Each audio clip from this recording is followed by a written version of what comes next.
In the bustling heart of the city, amidst the modern skyscrapers and neon lights, lives a couple whose life seems picture-perfect to the outside world. The city, with its fast-paced lifestyle and constant hustle, is a place of opportunity, success, and ambition. In this urban jungle, we meet Lebo and Ayanda, a couple that is often admired by everyone around them for their apparent success. Lebo is a charismatic and ambitious man, always seen at the top of his game. He's the kind of guy who knows everyone, whose charming smile and easy confidence make him popular in the corporate world. To the public eye, he is the supportive husband, always by Ayanda's side, applauding her achievements and helping her balance work and home life. But behind his charming facade lies a different story. Lebo harbors a quiet resentment towards Ayanda's growing success.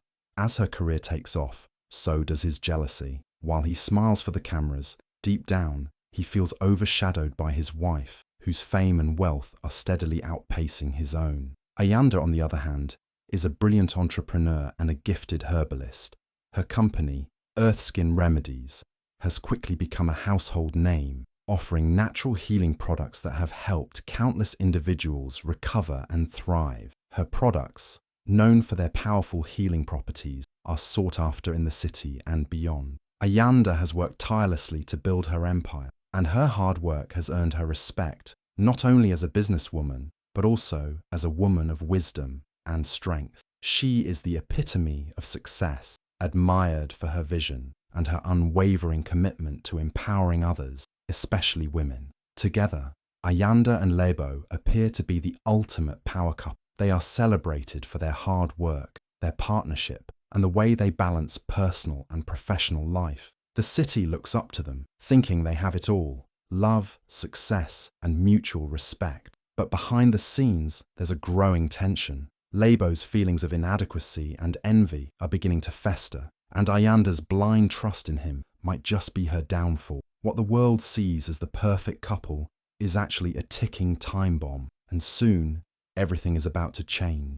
Lebo had always been known as the confident, charming husband who stood by his wife, Ayanda, through thick and thin.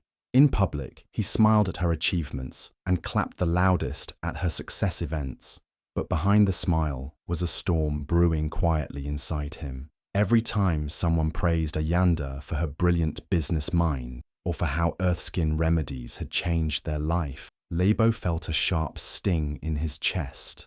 The compliments that once made him proud now felt like reminders that he was becoming invisible in his own life. People saw Ayanda as the success story, the genius, the leader, and Lebo, he was simply her husband. As Ayanda's fame grew in the city, so did Lebo's sense of being left behind. He had dreams too, ambitions, but it was her name on the billboards, her face on the magazine covers, her voice on the radio interviews. He started questioning everything. Why was she the one everyone admired? Why did all the credit go to her? Wasn't he the one who encouraged her in the beginning? Didn't he help her sell her first few herbal creams? The more he thought about it, the more bitterness took root in his heart. What once was love now began to rot with jealousy. Lebo's thoughts became darker with each passing day. He didn't just want recognition anymore. He wanted control. He wanted to own the business that Ayanda had built from scratch. He convinced himself that he deserved it just as much as she did, maybe even more. In his eyes, she had stolen the spotlight for too long, and it was time he took it back. Slowly, this quiet jealousy began turning into a dangerous desire. He didn't just want to be part of the empire, he wanted to be the king of it. And for that to happen, Ayanda had to be pushed out of the picture. But Lebo was smart. He knew he couldn't just confront her or demand a share. That would raise eyebrows. Instead, he began to play a different game. He changed his approach. He became sweeter, more affectionate. He brought her breakfast in bed, offered to help with inventory, asked questions about the business with genuine interest. Or at least, that's how it seemed. Ayanda, overwhelmed by her growing responsibilities and non-stop schedule, welcomed the support with open arms. She was touched by this new version of her husband. The man who used to be distant now showed her attention, affection, and care. She thought they were reconnecting, She thought their love was getting stronger. Lebo knew exactly what he was doing. Every time he helped her file a document or review a contract, he was learning. Slowly, carefully, he was positioning himself to take over. He started offering to handle legal tasks and financial matters, claiming it was to take pressure off her. Ayanda, trusting and grateful, allowed him more access. She never suspected a thing. Why would she? He was her husband, her partner. She had no reason to doubt his intentions, but behind every kind gesture was a step closer to betrayal. Every meal he cooked, every form he filed, every smile he gave, it was all part of his plan. He was building a path to steal everything she had worked for. And the saddest part? Ayanda had no idea. She was falling deeper into the trap, thinking love was healing old wounds, when in truth, it was a mask hiding something much more poisonous. As Lebo continued to wear the mask of a supportive husband, his heart beat with the rhythm of greed. He didn't just want her money, he wanted her gone. He wanted the brand, the praise, the empire, without the woman who built it. And with each passing day, his plan moved one step closer to becoming reality. Lebo's plan was simple, but dangerous. He knew Ayanda's strength came from her independence, her drive, and her ability to run everything on her own. But he also knew she was human, tired, overwhelmed, and stretched thin by the pressure of a fast-growing business. So he decided to give her exactly what she needed: love, support, and a little peace. But it wasn't real love. It was a performance, a carefully rehearsed act with one goal: to win her trust completely and use it against her. He started small. He began helping out more around the house, doing dishes, folding laundry, taking care of things she usually had to juggle after long work days. He started waking up early to make her favourite breakfast: soft scrambled eggs with chili and fresh ginger tea. He made her laugh again, brought her flowers just because, and even drew warm baths for her after tiring days. Ayanda, who had been feeling burnt out, began to breathe a little easier. It felt like the old Lebo had returned, the one she fell in love with, the one who stood by her when she was mixing her first batches of earth-skin products in their small apartment kitchen. To Ayanda, it was healing. She thought their relationship was finally reaching a deeper, more mature stage. He started praising her more, saying things like, "You're the reason we've come so far," and "I'm so proud of you, Ayanda." She didn't realize that every word was carefully placed, like a chess move, leading to checkmate. With each compliment, Lebo was softening her guard. With each act of kindness, he was earning a little more access to her world. And then, when the timing felt just right, Lebo began offering to help with the business. At first, it was innocent, helping with emails, packing orders, arranging meetings. Ayanda welcomed it. After all, he was her husband, and she truly believed they were becoming a team again. Slowly, Lebo started asking about the back-end stuff: contracts, finances, supplier agreement. He said he just wanted to understand things better so he could help even more. Ayanda, tired from meetings and production deadlines, handed over access without a second thought. "Just take care of this for me, babe," she said one day, sliding her laptop across the table, and he smiled, knowing that moment was exactly what he had been waiting for. With Ayanda constantly traveling for expos, speaking engagements and product launches, she started leaving more business responsibilities in Lebo's hands. She thought she was leaning on a partner, but Lebo was quietly collecting keys to the kingdom. He studied her legal documents, memorized passwords, and watched closely how the business moved. He learned everything: who the investors were, how much money came in weekly, who approved payments, where the company was most vulnerable. Ayanda didn't see the red flags. She was too exhausted, too grateful to have someone finally lighten her load. She saw Lebo's help as a blessing, not the trap it really was. And the more she leaned on him, the more power he gained. Every bit of trust she gave him became another weapon he could use. And behind every loving smile, every back rub, every "I'm proud of you," was a man getting ready to steal it all. Lebo wasn't just pretending to love her. He was poisoning her peace day by day until she would have nothing left and he would have everything. While Ayanda was away in Ethiopia, Sharing her knowledge at an international conference on herbal healing, Lebo saw his perfect chance to strike. The mask of love he had worn so well for months finally came off behind closed doors. With Ayanda out of the country and trusting him fully, he wasted no time. He went straight into action, forging her signature on several critical business documents, contracts, ownership transfers, and bank papers, each one carefully altered to remove her name and replace it with his.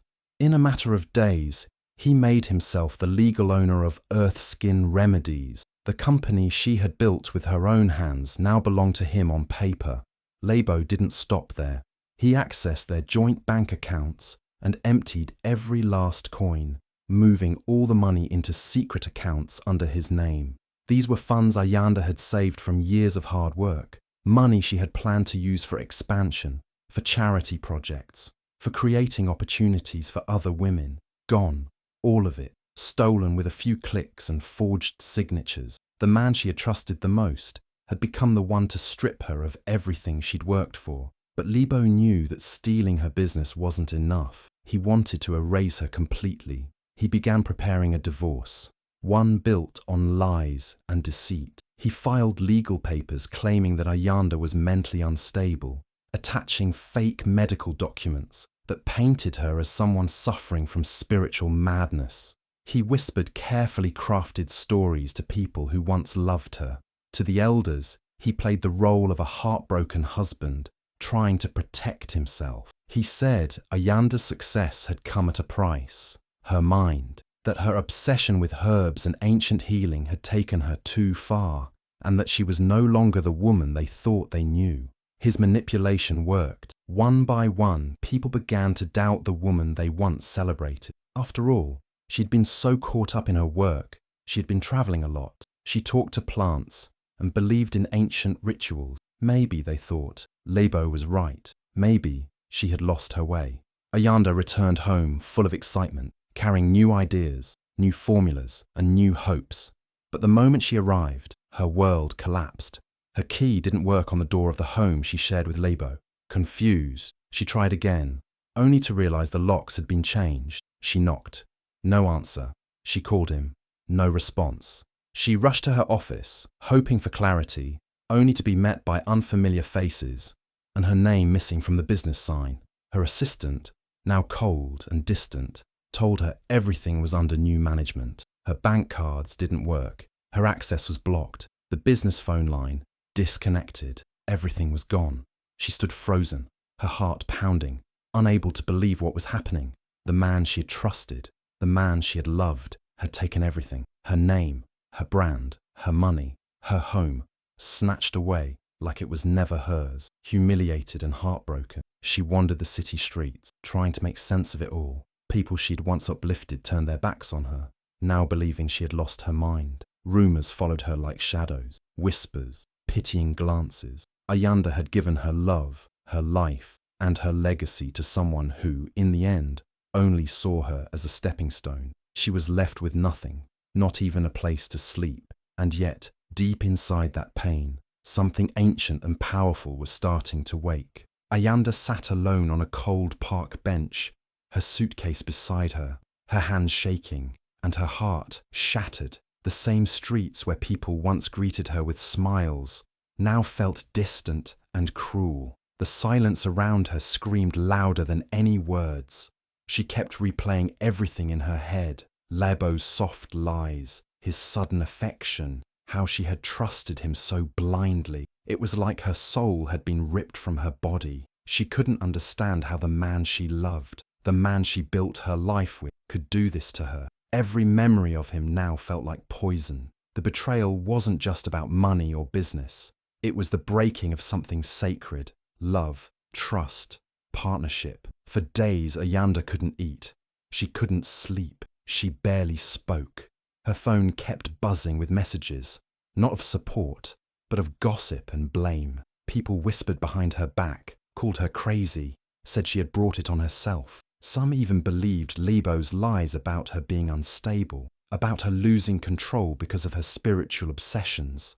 The same community that once praised her now avoided her. The ones who once celebrated her wisdom now questioned her sanity. Doors that were once wide open were now slammed shut. She found shelter in a small abandoned room above an old herbal shop. The owner, a quiet older woman, didn't ask questions, just handed her the key with a soft nod. There, in the stillness of the night, Ayanda cried like she had never cried before. Her tears soaked into the thin pillow as her body curled up tight, trying to protect what was left of her.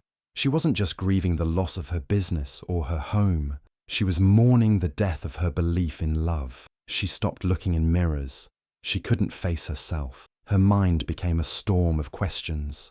Was I not enough? Was it all a lie? How did I not see it coming? She looked back on the years she had poured into building Earthskin remedies, all the long nights, the sacrifices, the dreams she had once shared with Lebo. Now it all felt like a cruel joke, a story where she was the fool and he was the winner. Her spirit, once so strong and full of light, began to dim. She no longer reached for her herbs or whispered her healing chants. The plants she loved so deeply stood dry in pots near the window.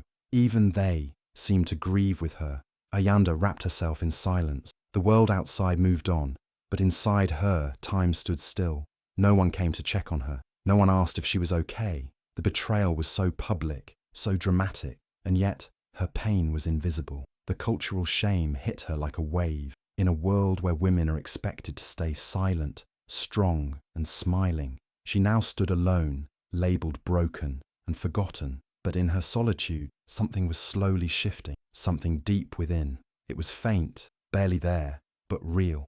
A tiny flicker, like the first spark of fire in the darkness. A whisper, not from the world, but from within her soul. This is not how your story ends. One quiet morning, with her heart heavy and her spirit barely holding on, Ayanda walked aimlessly through the city. Her feet led her without direction, as if guided by something unseen, away from the noise, away from the eyes that once adored her, but now only watched in silence. She kept walking until the buildings gave way to trees, and the ground beneath her feet felt softer, older. It was then she realized where she had come, the edge of the city, where the sacred sycamore stood, hidden in a forgotten corner of Mwitu Nyoka. It was a place whispered about by elders, known for its deep connection to the spirits of the land. They said the tree had been standing for centuries, a silent witness to joy, pain, birth, and death.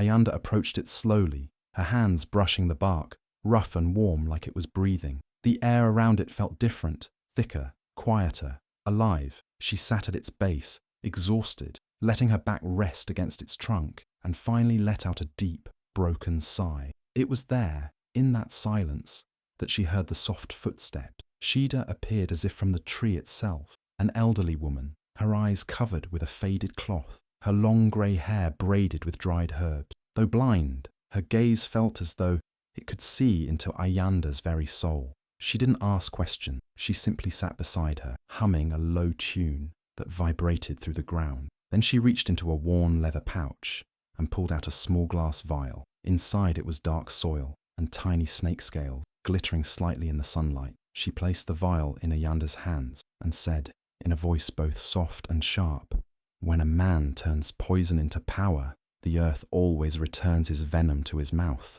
Ayanda stared at her, confused but curious. Shida continued, her words slow and firm. "You do not need to curse it. His hands already carry the weight of what he's done. You, child, must rise, not for revenge, but for rebirth." Something shifted inside Ayanda. It was as if Shida's words unlocked a door she didn't know existed. Her pain didn't disappear, but it moved. It began to settle into something deeper, something stronger. She realized that she didn't have to become like, she didn't need to destroy him. Life, nature, spirit, they would handle that in their own way. Her focus needed to be on herself, on her healing, on what she would become next. She stayed at the tree for hours, letting the ancient energy of the place wash over her. For the first time in weeks, her breathing slowed, her shoulders relaxed. She could feel her heartbeat sinking with the rustle of the leaves above her. It was as though the tree itself whispered back, "You are still here. You are not done." When Ayanda finally stood up, she wasn't the same woman who had arrived. She wasn't the broken figure who had been betrayed and abandoned. She was something new, something rising, And though she walked away from the sycamore with only a small vial in her hand, inside her, she carried something far more powerful: hope, wisdom, and the silent promise of a future that still belonged to her. Lebo had everything he thought he wanted: Ayanda's business under his name, the house, the money, the spotlight. For a while, he walked around with pride, believing he had finally stepped out from her shadow. But it didn't take long before the cracks began to show. The herbal products that once brought healing and trust to customers started going bad. Bottles leaked, creams turned sour. Clients who once praised Earthskin remedies began returning the items, complaining of rashes, burns, and strange reactions. The name that had once brought comfort now brought fear, and Lebo, instead of owning up, blamed his workers and suppliers. But the truth was clearer than ever. Without Ayanda, the magic was gone. One morning, as he tried to prepare a new batch of oil, Lebo noticed something strange. His tongue felt heavy, swollen. Words came out wrong, twisted. He tried to chant the same herbal prayers Ayanda used to say, but the words wouldn't form. It was like his mouth refused to speak the language of healing. The more he tried, the more he failed. Customers stopped showing up. Old partners pulled out of deals. Distributors refused his calls. His once busy office became quiet, the shelves gathering dust. But it wasn't just business. At night, Lebo began to hear things. A soft voice, always behind him, whispering his name. He knew it was Ayanda's voice, even though she was nowhere near. Sometimes, he'd look into the mirror and swear he saw her face behind his, staring, silent, cold. He'd spin around, heart racing, but no one was there. The house grew colder. The lights flickered. Shadows stretched longer than they should. He barely slept. When he did, he dreamt of her, eyes full of pain, walking toward him slowly, whispering the words he once mocked. His health worsened. He lost weight, started limping, and his skin looked pale and dry. Doctors couldn't explain it. No tests showed anything serious, yet he felt like he was fading. What Lebo once stole with pride now became a burden he could no longer carry. The world he built on lies began to collapse, one silent, cursed day at a time. After stealing everything from Ayanda, Lebo thought he had finally won. He moved on quickly, starting a new relationship with Zuri, a young woman who admired his charm and success. At first, everything seemed perfect. The house was quiet, the business was still standing, and Zuri brought fresh energy into his life. But the silence soon turned into something else, something darker.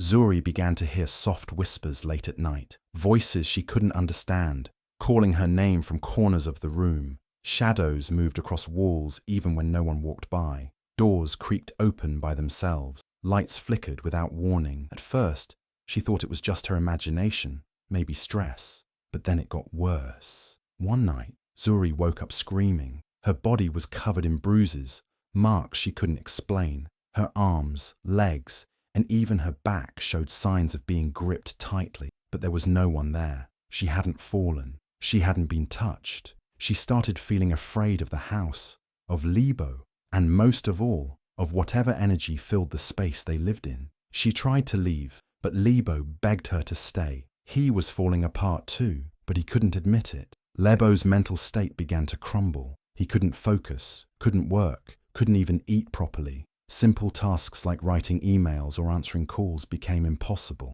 He kept hearing Ayanda's voice, soft but sharp, repeating the same words.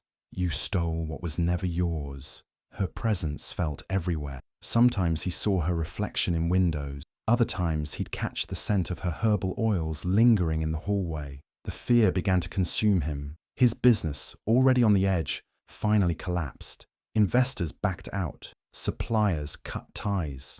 What little money he had left was used to keep the lights on. Eventually, even that wasn't enough. He was forced to sell off pieces of the company, his car, his home office, and finally the house itself. He moved into a small apartment, but even there, the hauntings followed. Lebo couldn't escape. Ayanda had never lifted a finger against him, but her power, her spirit, and the truth of what he had done clung to him like a shadow. He realized too late. What he destroyed out of greed would return to destroy him from the inside out. It all came crashing down on a day Lebo thought would mark his comeback. He had managed to organize a small public meeting, hoping to pitch a new idea and rebuild his shattered image. He wore his best suit, forced a confident smile, and stood before the crowd of business people and former partners. But just as he began to speak, something shifted. His voice cracked, his hands trembled, and suddenly in front of everyone he collapsed. Panic spread through the room. People rushed to help, and an ambulance arrived within minutes. At the hospital, doctors ran every possible test, but the results came back clean.